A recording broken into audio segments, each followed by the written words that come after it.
AP music theory is not something we have here in the UK. It's an American course, an American way to learn music theory. I've heard of it many times, but I've never sat an AP music theory test. But for an upcoming video on my main channel, I'm getting asked if AP music theory is hard, if it's difficult.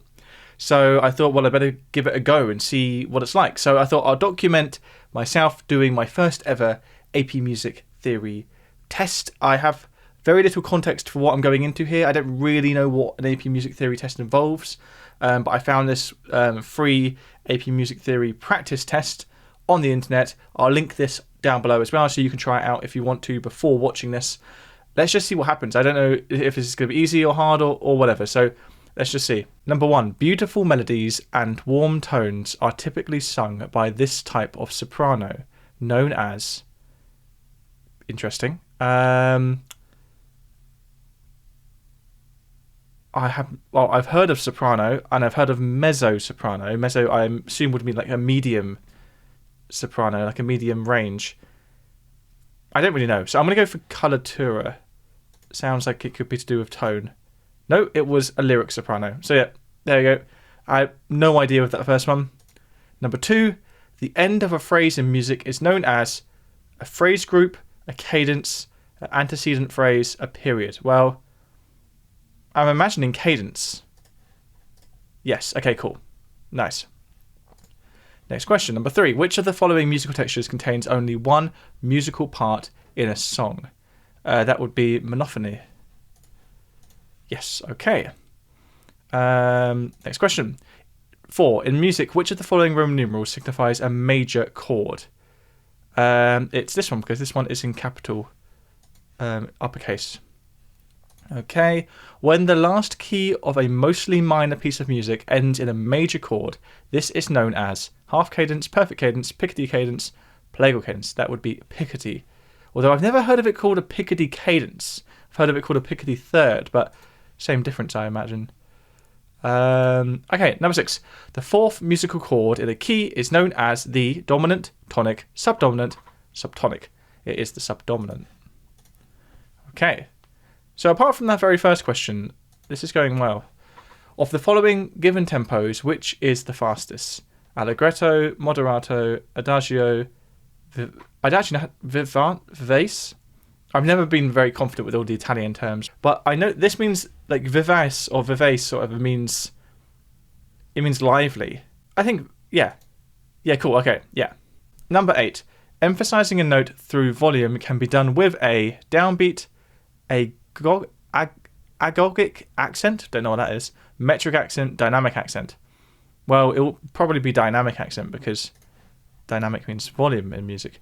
But what is agogic? Let's look that up.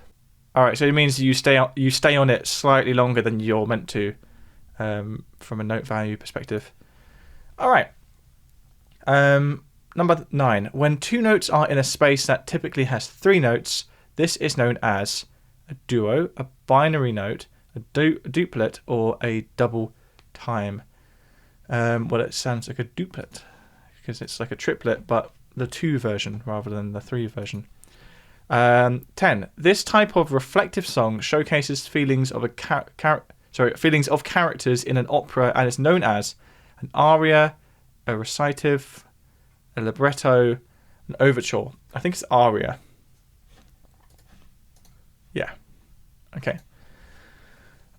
Which of the following, known for his now famous Cradle Song, was a composer who wrote over 260 leaders or groups of songs? So who did the lullaby? It's either Brahms or Schumann. I think it's Brahms. Yeah. Cradle Song, I believe, is the do do do do do do do do do do do do, that sort of very typical lullaby song. Number 12. Of the following musical forms, which one offers opportunities for a soloist to perform? Interesting. I think it's concerto. Yeah. Okay.